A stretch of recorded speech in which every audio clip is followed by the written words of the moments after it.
Guarantee guarantee guarantee ಸುದ್ದಿ ಖಚಿತ ನ್ಯಾಯ ನಿಶ್ಚಿತ. ನಾನು ನಿಮ್ಮ ಬೀರ್ಗನಹಳ್ಳಿ ಲಕ್ಷ್ಮೀನಾರಾಯಣ್. ವೀಕ್ಷಕರೇ, ಗ್ಯಾರಂಟಿ ನ್ಯೂಸ್ನ ಸಮಸ್ತ ವೀಕ್ಷಕರಿಗೆ ಮೊದಲಿಗೆ ಹೊಸ ವರ್ಷದ ಹಾರ್ದಿಕ ಹಾರ್ದಿಕ ಶುಭಾಶಯಗಳು. ಆ ದಿನ ಎರಡು ಘಟನೆ ನಡೀತು. ಒಂದು, KGF ಚಾಪ್ಟರ್ 1 ಅಂತ ಒಂದು ಸಿನಿಮಾ ಬಂತು. ಅದು ನಮ್ಮ ಕನ್ನಡ ಚಿತ್ರರಂಗವನ್ನು ರಾಷ್ಟ್ರೀಯ ಅಂತಾರಾಷ್ಟ್ರೀಯ ಮಟ್ಟದಲ್ಲಿ ಪ್ರತಿನಿಧಿಸುವಂಥ ಒಂದು ದೊಡ್ಡ ಚಿತ್ರವಾಗಿ ಹೊರಹೊಮ್ಮಿತು.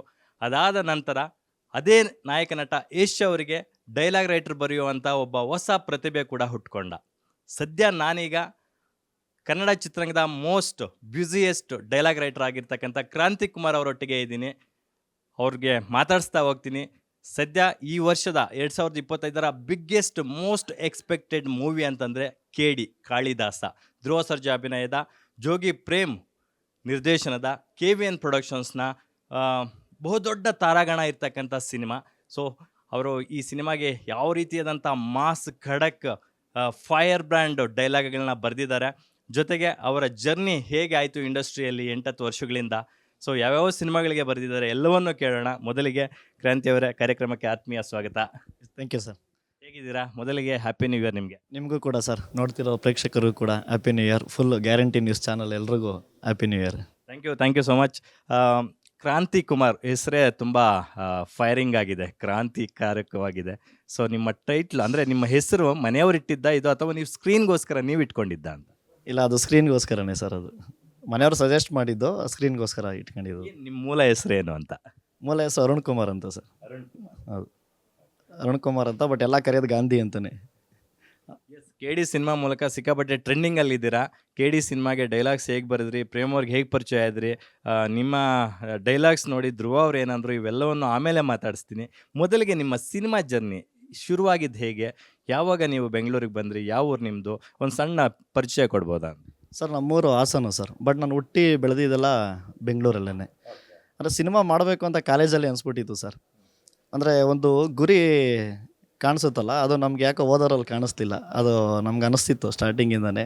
ನಾವು ನಮ್ಮ ಸ್ನೇಹಿತರು ಒಬ್ರು ಇದ್ದರು, ರಾಜಿ ಅಂತ, ನಾವಿಬ್ಬರು ಪ್ಲ್ಯಾನ್ ಮಾಡ್ದೋ ಸಿನಿಮಾಗೆ ಬರೋಣ ಅಂತ ಅಂದ್ಬಿಟ್ಟು ಅಲ್ಲಿಂದ ಜರ್ನಿ ಶುರು ಮಾಡ್ದೋ. ಅಲ್ಲಿಂದ ಚಾನ್ಸ್ ಕೇಳೋದು, ಗಾಂಧಿನಗರ ಸುತ್ತೋದು, ಬರೀ ಇದೇ ಆಯಿತು ಸರ್. ಅಲ್ಲಿಂದ ಇಲ್ಲಿಗೆ ಬರೋ ವರ್ಷ ಒಂದು 8-9 ವರ್ಷ ಜರ್ನಿ ತಗೊಬಿಡ್ತು. ನನಗೆ ತಿಳಿದಂಗೆ ನೀವು 8-10 ವರ್ಷಗಳ ಹಿಂದೆ ಬೆಂಗಳೂರಿಗೆ ಬರ್ತೀರಾ, ಚಿತ್ರರಂಗದಲ್ಲಿ ಏನೋ ಒಂದು ಮಾಡಬೇಕು ಅಂತ, ಒಬ್ಬ ಡೈರೆಕ್ಟರ್ ಆಗಬೇಕು ಅಂತ ಬರ್ತೀರಾ. ಡೈರೆಕ್ಟ್ ಆಗೋದು ಅಷ್ಟು ಈಸಿ ಅಲ್ಲ ಹೊಸದಾಗಿ ಹಳ್ಳಿಗಳಿಂದ ಸಿಟಿಗೆ ಬರುವಂಥವ್ರಿಗೆ, ಯಾಕಂದರೆ ಸಿಕ್ಕಾಪಟ್ಟೆ ಸೈಕಲ್ ಹೊಡಿಬೇಕಾಗುತ್ತೆ. ನೀವು ಆರಂಭದ ದಿನಗಳಲ್ಲಿ ನಿಮ್ಮನ್ನು ನೀವು ಗುರ್ತಿಸ್ಕೊಳ್ಳೋದಕ್ಕೆ ಒಂದು ಆಲ್ಬಮ್ ಸಾಂಗ್ ಕೂಡ ಮಾಡ್ತೀರಾ. ಹೌದು ಸರ್, ಲವ್ ಲೆಫ್ಟ್ ಅಂತ ಒಂದು ಆಲ್ಬಮ್ ಸಾಂಗು. ಅಂದರೆ ಸಿನಿಮಾದಲ್ಲಿ ನಾನು ತುಂಬ ಚಾನ್ಸ್ಗಳನ್ನ ಕೇಳ್ಕೊಂಡು ಹೋಗ್ತಾ ಇದ್ದೆ, ಎಲ್ಲೂ ಸಿಗ್ತಾ ಇರಲಿಲ್ಲ. ಅವಾಗ ಗಣೇಶ್ ಅಂತ ಒಬ್ಬರು ಪರಿಚಯ ಆದರು ಸರ್. ಅವ್ರು ಲವ್ ಲೆಫ್ಟ್ ಅಂತ ಒಂದು ಆಲ್ಬಮ್ ಸಾಂಗ್ ಮಾಡ್ತಾಯಿದ್ರು.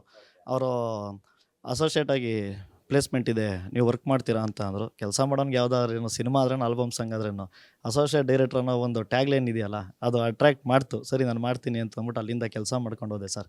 ಅಲ್ಲಿಂದ ನನಗೆ ಅಥರ್ವ ಅಂತ ಒಂದು ಟೀಮ್ ಸಿಕ್ತು. ಅಲ್ಲಿ ಅಸಿಸ್ಟೆಂಟ್ ಡೈರೆಕ್ಟ್ರಾಗಿ ಜಾಯ್ನ್ ಆದೆ.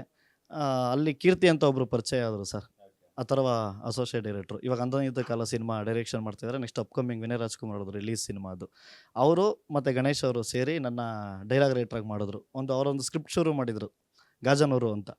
ಆ ಸಿನಿಮಾ ಶುರು ಮಾಡಿದಾಗ ಡೈಲಾಗ್ ರೈಟ್ರಿಗೆ ಹುಡುಕ್ತಾ ಇದ್ರು ಅವರು. ಆ ಟೈಮಲ್ಲಿ ನಾನು ಫೇಸ್ಬುಕ್ಕಲ್ಲಿ ಏನೋ ಚಿಟ್ ಚಾಟ್ಗಳು ಬರ್ಕೊಂಡು ಆ ಥರ ಇದ್ದೆ. ಇಲ್ಲ, ನೀನು ಬರೀತೀಯ ಬಾ ಅಂತಂದರು. ನನಗಿಂತ ಜಾಸ್ತಿ ನನ್ನ ಅವರೇ ನಂಬಿ ನೀನು ಡೈಲಾಗ್ ರೈಟ್ರ್ ಆಗ್ಬೋದು ಅಂದ್ಬಿಟ್ಟು ಆ ಸಿನಿಮಾಗೆ ಬರ್ಸಿದ್ರು. ಅಲ್ಲಿಂದ ಜರ್ನಿ ಶುರು ಮಾಡಿದೆ ಸರ್. ಅಲ್ಲಿಂದ ಯಶ್ ಸರ್ದು ಮೈ ನೇಮ್ ಇಸ್ ಕಿರಾತಕ ಅಂತ ಡೈರೆಕ್ಟು ಒಂದು ಏನಂತ ಪ್ರಮೋಷನ್ ಸಿಕ್ತು ನನಗೆ.